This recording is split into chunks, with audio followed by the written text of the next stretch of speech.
Assalomu alaykum qimmatli qarindoshlar, yaxshimisizlar? Bugun 2021 yil 11 dekabr shanba kech. Bugun men tuvandagi mazmunlarni diqqatingizga sundaman. Oldi bilan tafakkur tamchisida yaxshilik degan yozma. Yaxshilik. Shundoq bir haqiqatni har kimsi bilsinki, bu dunyoda birovning birovga qilgan yaxshiligimi, atgan askilikdirmi, hamini o'ziga qaytib keladi. Gerçi onunğa əsrləb vaxt keçsimi. Başqalarını xorlaganlarning xorlanganligini gördük. Başqalarını dəstəgənlərinin çəylənginini həm. Şundaqla biz yana başqalarga qılınğan yaxşılıqның 2 əsr vaxt ötsimi unutulmay yandırılğını həm bugün gördük. Bunundan 170 yıl ilgari İrlandiyada bərəngi qahatçılıq olub, ahalilar açarçılıq qılıb ölüm yetim köpüyüb ketgəndə Oklahoma ştatidagi yerlik indianlarning Choctaw qabilasi $170 pul iyoni yig'ib Irlandiya xalqiga avatgan ekan. U yili 1847 yil ekan. Bu qitim ۋابا bu qabilani so'qqan chaqda Irlandiya xalqi bundan 173 yil burun ajdodlar mushaqqatda qolganda ularga yordam qilgan, turmushi degandek bo'lmasmi, o'zlari oqko'ngil mard bo'lgan bu qabilaga $2 million iyoni yig'ib va uni mushahabda avatib bu qabilaning ayni chaqdagi o'zlariga qilgan yaxshiliklarini unutib qilishmaganliklarini aytishgan. Muhabbat nafrati aniq, yaxshi yomonni biladigan odam hurmat sazovar bo'lgandek, yaxshilik va yomonlikni unutmaydigan xalq nurg'un qiyinchiliklarni yengib, tarixning chaqini cho'gilitib, dunyoning hurmatiga erisha oladi. Ya'ni bu yozma bultu ۋابا tarqalgan bahar mezgillarida yozilgan. Xo'sh, endi men haftada bir shaxs sifatida sayfisda Amerikalik haj fund manager, ya'ni yuqori xatar ba turlarga mablag' soladigan kapitalist pul muomala do'kasi Ray Dalio degan kishi haqida qisqacha tunishtirish beraman.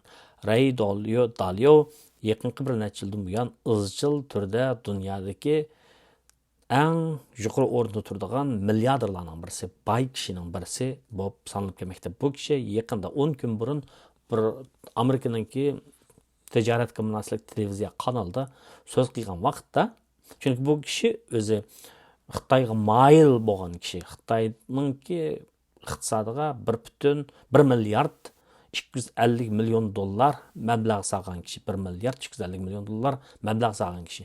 Albatta kapitalistlar nima qildi? Mablag' soladi, u yerdan yuqori foydani ko'zlaydi. Bu Xitoyning iqtisodiga nisbatan umidvor qaraydigan kishi ekan. Ya'ni 1984-yilda men Beijingga berib, Xitoyning rahbarlarini ko'rishgan vaqtda ular bir hisoblash mashinasini ko'ribmi, shuning hayron qolgan mo'jiza deyishgan. Hala bugungi kun kelganda ular mushu sonliq ma'lumot texnikasi jihatda oldiga o'tib ketdi. Ya'ni sonliq ma'lumotni yig'ish, bartaraf qilish jihatda, ya'ni hozirgi zamondagi mushu yangi sohadagi yangi neft deb atalib mushu sonliq ma'lumotlarni bartaraf qilish texnikasi jihatda oldin qatorga o'tib ketdi.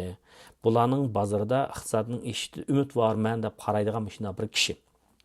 Ya'ni Amerikaning siyosiy sahnasida Xitoyga nisbatan demokratlar bo'lsin yoki jumhuriyatchilar bo'lsin, bular ideologiya jihatda, tuzum jihatda bir-biriga nisbatan, ya'ni ikki partiyada o'rtaq bir qarash bo'lsa-mu, ya'ni bu mustabid tuzum, demokratik tuzumga nisbatan bularni o'tirsa ixtilof bor, bizga qaram-qarash turyotidi, dushman bo'layotidi deb qaragan, ammo Wall ko'chasidagi bu baylar, Ray Dalioga o'xshash bu baylar Xitoyning yalig'ini yalayotgan gap. Kuni bir shu Soda televiziyasida bu kishi suhbatga qabul qilingan vaqtda, sen Xitoy shunday ig'ir kishilik huquq tafsirchilikni o'tkazyapsa, ya'ni shuningga mablag' solamsa, bu qanday qiyg'ining desa, bizning davlatdan bog'i kishilik huquqqa hurmat qilmaydigan kishilik huquqini tafsirni qilishlar. Undan so'ng bizning davlat Amerikaga mablag' solmasligim kerakmi deb. Buning nisbatan bu mush gap orqali buni bek tillab ketishdi haqla. Qara, mana bu shunday bo'lg'achqa sen o'zingning erkin davlatida yashab turib, sen mushu davlatda o'zingning davlatini tanqid qilib, Xitoydagi zulmni ko'mdingmi? Milyonlagan odamlarni shunday qamoqoldi, jazo lageriga qamoqoldi. Kishilarda erkinlik yo'q. Мошындақ бір дөләт білән майада шәхсиләрнең әркінлігі қоғытылдыған, ақпарат әркінлігі мұшы дөләтін селештіріп атамыз, дәйөз деп қақыл тыллап кеткен екен, бұл өзіні түшендірішке, өзіні ақлашты ор келді. Ой, мен онда демекші еместім. Кішілік құқық мұйымды. Әмма менің демекші оғыным Қытайла, Коңыздың идейсілер маңған, яғни айлы мұйым, айлды дадысының кепini аңлаш мұйым. Шының үшін, о дөләттің өзінің айрым бір башқұрыш түзімдері ба, өзінің халқыға қаттығы болса, о дадының балаға қаттығы оғындек деп мандағы түшендемек іштім. Әмі кішілік оқуқын деп сәндіқиғіне о әйпләшті кешілік кеп деп өзінің түшендіш doğru келді. Екіндім бұян, мені қабыранлады ба, Қытай білән Американың отырыстығы соғды жеңі вә идеологиялық күрәш, мұндақ жеткен вақытта соғық мұнасатлар ұрышы башланғаннан кейін, Қытай әдәп тоқтымай ол көшсіздіке мұшындақ байладың пайдаланып, өзініңке Шамылыда өз Қытайның бұғдайını сормақшы болауыды деді. Әмді бұла, мұшындақ кепләні, Қытайғы майыл кепләні қып қойғыны өлән, азыр Америкада, күні Америкадaki кішілерінке халық райыны сынаш нәтижесі шықты. 65% адам Қытайны дүшмен көрдіған, 41% адам оланы текімі олағы Қытайға ниспетен еткен вақытта бұл түзімге әшәдді өчі оған мұшындақ бір көріз қарашын ипадалап. Мана мұшындақ бір сияси, ижтимai мұйытта бол көчістіге бұл капиталистларның ашындақ сөзліші халықның ғазуын қозғалық үшін бұл азыр өзіні ақлашқа доч келіваты деген кеп. Яны мұндақ жеткен вақытта Қытай мұшындақ ұйғырлардың ибарат бізге оқшаш, өзіге оқшымыған башқы ерік, башқы итқаттыки, башқы мәдениеттіки халықны yo'q qilishning ko'yiga tushib, shundaq dafsandichilik, asklikni, irqiy qirg'inchilik jinoyatini o'tkazayotgan shundaq sharoitda Wall ko'chasidagi Amerikada cho'ng shirkatlarning, masalan, Apple'ninki, Nike'ninki, mana shundaq kapitalistlarning va ayrim shaxslarninki, shundaq Xitoy turib gap qilishi kishilik huquqqa qat'iy, hatto futbolchi o'lpanlarninki James Lebron maaşının oxşaş Xitay tərəf turib gap qilishi Amerikalıqlarning vicdanını qaynatdı. Şuna bula haqaratga, eyibga duch kelməkdə. Yəni şamalның yönünüşü özgərəvatıdır deməkçi. Yəni köplügən adamlar Xitayның vəhşiligini, əskiligini bilib yetivatıdır. Əmdə bu Ray Dalio'nunki bu cəhətdəki gepini qoyub turaylı. Yəni Xitay toğrısındakı gepini. Ama bu özü kimligini desek, bana müşüna bir kapitalist bu. 49 yılını New York'ta olgan, o neçə yaş, 12 yaş çıqdılar, payçıqı bazarga, şu çağda 50 neçinci yılı, bu $300 pul qaydab bir şirketinin ayırplan nemeninki, ayırplan stansından bir payçıqını setip alıb diken, Otur məktəbin füttəgicə bu $300 pulu neçə min dollar olub getibkən. Şunu buna məktəbdə oxuş xoş yaxmay bu bütün güç bilən şu pul muamələyə qızıq ketken gap, yəni payçıq ilib setiş qızıq ketken gap. Anan ekin 23 yaş çığıda, 25 yaş çığıda hazırki Bridgewater Associates degan şirketini qurub çıxan gap New York'daki 2 qız uyda. Yəni Bridgewater Associates deganimiz tutaşma körük, həmkarlaşıqçıları degan bir şirket, ən çoğun həcc fond şirketi. Bu kişininki asaslığı tutudığını nemədirsə, şu ısıq baylıq, yoki suyuq baylıq deb qoyumuz, mesela naqpol şunağa kirdi. Mesela ömürlük qarğan vaqtda naqpol, altın pişqaş oladı, asan lazım qıyılıldıgan. Öylərini, başqa muqim mülklərini asan setvet qılıb olmaydı. Amma o nəslərini asan naqpullarını, altınlarını naqpulqa aylandırıb asan işlət qıldı. Bu, mənim bu şundaq naqpul, yoki ısıq baylıqqa məbləğ salıdığan, anıkin xətiri cıq. Amma paydı və sinayət çoğun berdiğan türlərə məbləğ salıdığan, çoğun şirketlərinin pensiya pullarını başqa berdiğan, bu şundaq məbləğini qəbul qıladigan şəxslərdən emasmı? Fəvqəladə ayrım çoğ milyarderlarning pulini hesab qilmasa, amaqanda çoğ bir şirketlərninki, idari cəmiyyətlərninki pullarını elib, məbləğ qılıb saladigan şundaq bir şirketning egisi bu adam. Bu kichik chaqda o'smir chaqlarida xalqning qalarini tozalab bergan, çöplərini kesib bergan, amma shundaq. Amma 12 yosh chaqda shu Wall ko'chasidagi shu pay cheki savdogarlar bilan shular bilan muomala qilishgan, shularning ishlarini qilib berib, shular bilan tanishib, yosh chig'dilar pul muomala bozorida haydakchilik qilib, nima, azroq ishlab, shu yerdan tajriba to'plagan. Tajriba to'plash jarayonida anandan keyin bu shunday pishib tegidan yetilib chiqqan odam. Bu odamninki shu egilik tiklash nimasiga qarasak bo'ldi, qarashi ko'z qarashi o'zining savdogar haqning ko'pincha shunday foydaga kelgan vaqtda prinsipni qayirib qo'ydi. Bu Ray Dalio'ningki shunday bir qarashlari bor ekan. Masalan, pul muomala bozorida tijorat qilmoqchi bo'lgan odam nuqul kitob bilan sonliq ma'lumotlarla qolmay, yana shu ko'chadagi ilib sotarlarning ahvolini kuzatish kerak deb. Bu deganlik uchurga ahamiyat berish kerak demoqchi.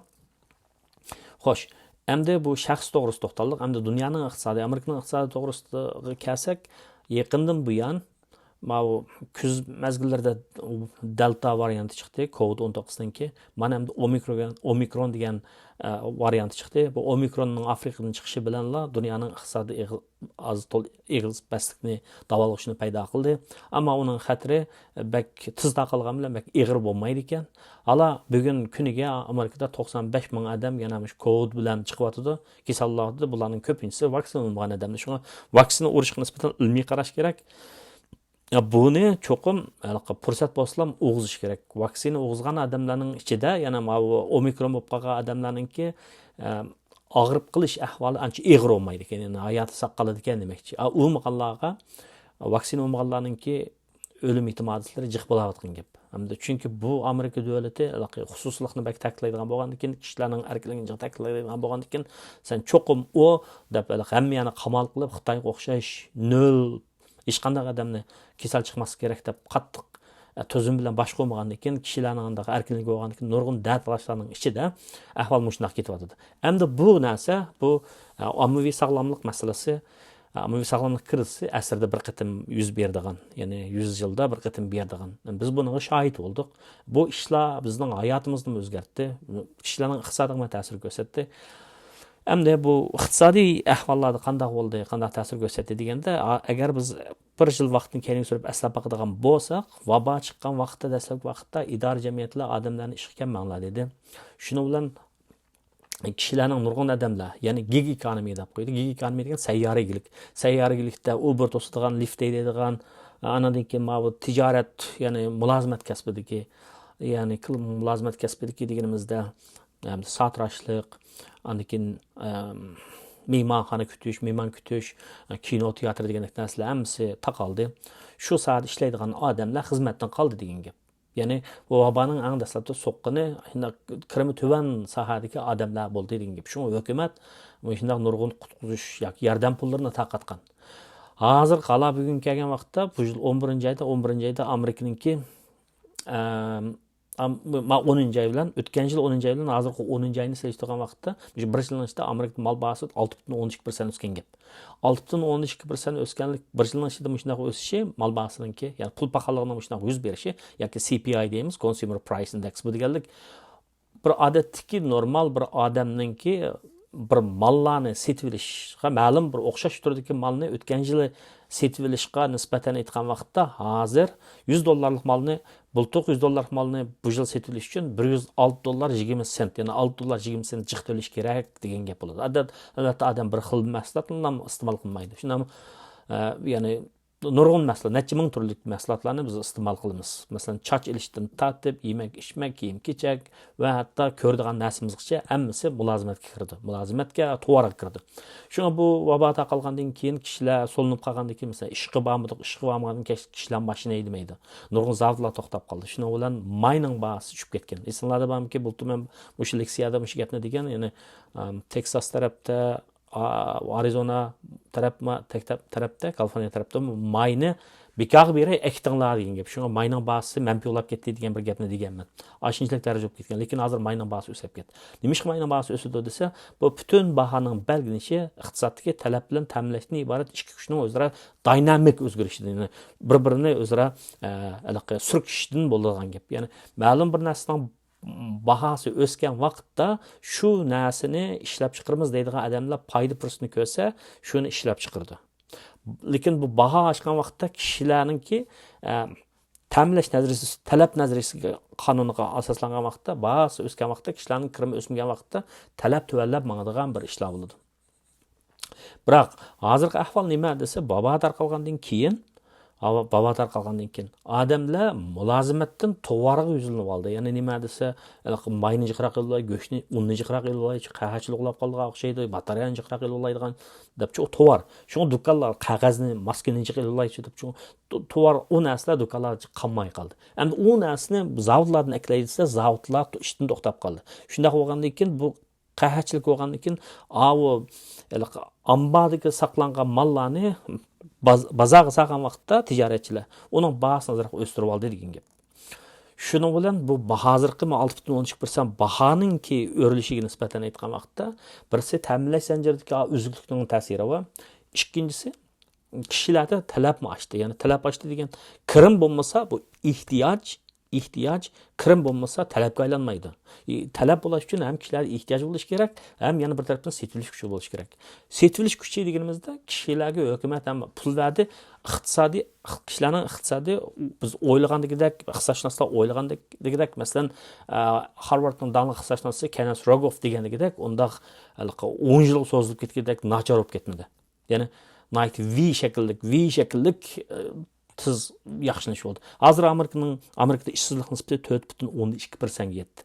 Yaqinqi statistikadan qaragan vaqtda Amerikada 55 yoshdan yuqori odamlarningki pensiyaga chiqish prosenti ishib ketibdi. Nurg'ana bo'ldi, ishlamayman deb. Chunki qaragan chaqda bu yerda psixikalik ta'sirim bor. Odamlar nima o'ylaydi desa, atrofdagi odamlar yashash o'ylab ketayotgan kasallarning dastidan. Shuni o'yman bor, azroq yashay, jiq yemasam azroq yashab, jiqroq yashay, oz jiq yemasammi, jiqtabmasammi, bani yaxshi ishiltib jiqroq yashay deb o'ylab qolgan bo'lishi mumkin. Yoki kasaldan qo'rqib ish qilib olsam, og'rib qolaman deb pensiyaga chiqayotgan bo'lishi mumkin. Ham bu ish asonlik millat, latino deymiz, qartalliklar deymiz. Ham yana mushu ayollarningki mushu ishdan to'xtab qolishini jiqroq bularning soni oshirib degan vaboning ta'siri ashunda qolib ketdi. Lekin o'ylagandek bek nacharim bo'lib ketmadi degan gap. Xo'sh, endi bu pul paxalligi mushuna bo'lardi. Bundan keyin texmi bo'lamdi deydigan bir gap bor. Buningga Markaziy bank aralashadi. Ba'zilar qo'pib Bayden hukumatini ayblaydi. Nima desa, shu xalqlarga pulni jiq berib o'tib, ishlamaydigan odamlarga pulni jiq berib o'tib, boyishib ketdi deb. Uning asosi bormi? Ma'lum asosi bor. Ishlamasa, u pulni, yordam pulni berilaversa, boshlaydiganlarning pulini, men yuqori kirim qilgan bolalarning pulidan elib, töven kirimlarga berdigan bir gap. Shuningdek asli kishilar degan haqqi ishlab turib erish kerak-ku. Lekin ma'lum menda aytganlikda ma'lum mazgil kishilarga yordam berishga bir davlatning majburiyati bor. Chunki davlatning funksiyasi xalqning o'zining qo'yinda yashayotgan xalqning mayli kim bo'lishidan qat'iy nazar buning farovonligini kapolatga eng yaxshi nuqtada farovonligini kapolatga ega qilish. Ya'ni shirkatlarning maqsadi eng yuqori darajada foydalash, xususlarning cho'disa, sizning bizning cho'disa, tafovutimiz bilan hayotdan eng yuqori darajada o'zir elish. Davlatning cho'disa, farovonligini kapolatga qilish. Endi xalqlar ishdan chiqib qolgan vaqtda, ishdan chiqib ketgan vaqtda o'y solinib qolsa, yeyish kerak, ichish kerak, muayyan uning turmushda chiqimlar bo'ladi. Endi uningga endi hukumatning ma'lum darajada qarash mas'uliyati bor. Uni ma'lum mazgillik unda qilishga bo'ladi, lekin uzluksiz qiyilolmaydi. Ama ba'zilar davlatda buni jiq qilyapti, jiq pul beryapti. Shunga odamlar ba'zi odamlar o'rin bo'lib ishlik olmayapti. Deymizmi, ba'zi odamlar masalan McDonald's u yerda o'ylaydigan, ishlaydigan odamlar ishga kelmay turib gap. Nemishqa hukumatning bu ishsizlikdan keladigan puli, vabodan keladigan puli, ishlaganga qaragancha yuqoriroq bo'ladi ekan. Shunga ba'zi odamlar ishlik olmaydi. Turvatgan gap. Unda olsa shunday restoranlarda, kinoxonalarda, yana bir yerda ishlaydigan odamlar ishga kelmasa, o xil mulozimatlar ta'minlanmasa qanday bo'ladi? O'tganda bir xabar ko'rdim. Masalan, bir restoranda oz odam, nurg'un odam ishga kelmay, oz odam, nurg'un odamlarga yetishib bo'lolmay ketgan gap. Shu restoranning egasi men maoshinglarni jiqraq beray, kelinglar desam kelolmayotgan gap. Bu xil ahvol o'g'ir restoranga hatto zavodlardan gaplik ifodalangan gap. Unda o'xsa zavodda maoshinglarni o'stirib beray, do'konlarda maoshinglarni o'stirib beray, kelinglar desa, bu foydaligan organ tutsa, tashkilot tutsa, bu foyda olmasa qanday bo'ladi? Shu foydali uchun qanday qildi? Xo'sh, men sizning mashina o'stirib berma. Demak, bu yerda mahsulotni sotishning tannarxi ishib ketdi. Buni iste'molchilardan olaman deb, oxirida yana u xil o maaşqa ketilgan pul Nəyə vardı degəndə iste'molchilarninki yanchukdan tatılıb elinadigan gap. İqtisodiy politika shunda. Xo'sh, shunga pul paxalligi bak ishib ketsa, jamiyatda kishilarning ko'nglida rohatsizlikni paydo qildi. Ya'ni qo'lingizdagi pul shunda ta'sida chiqqan, 1 yilda chiqqan 10 ming dollar pulingiz bankka qo'ysangiz aram 0,5% 50 dollar o'sim chiqadi. Ammo kelar yil kelgan vaqtda uning setilish qiymati agar pul paxalligi 6,2% bo'lsa, 620 dollarni yo'qitib qo'ysiz degan gap. 9,800 ga 9,380 dollarga tushib qoladi degan gap. Bunda olganda shunday pul chiqqan odamlarning ichida degan gapda, shunga jamiyat hokimiyatga norozi bo'lgan gap. Mana shunday ahvollarning oldini olish uchun Markaziy bankka o'simni o'stirish mumkin. Shu o'sim o'stirgan vaqtda pul qazilish yoki obrutda aylangan pulning miqdori tuban bo'ladi. Yana birisi zoimlarni yoki taraytma pul siyosatini yo'l qo'yish mumkin. Endi zoimlarni setib oladigan pul muomala bozoridan zoimlarni setib oladigan zoimlarning miqdorini tubanlatish mumkin. Shunga bu to'g'risida shunday bilib qolsangiz so'zlarim ketib oldi. Endi men oxirida biz Uyg'urlarning ishi to'g'risida kelsak, yaqindan bo'layotgan xabarlarni anglayapsizlar. Amerikaning parlamenti Uyg'urlar to'g'risida, Amerika hukumati Uyg'urlar to'g'risida Xitoyga nisbatan shablaq solgan ishlarni qildi. Masalan, Olimpik musobaqasiga nisbatan boykot qarshilik qildi. Biz amaldorimizni avatmaymiz dedi.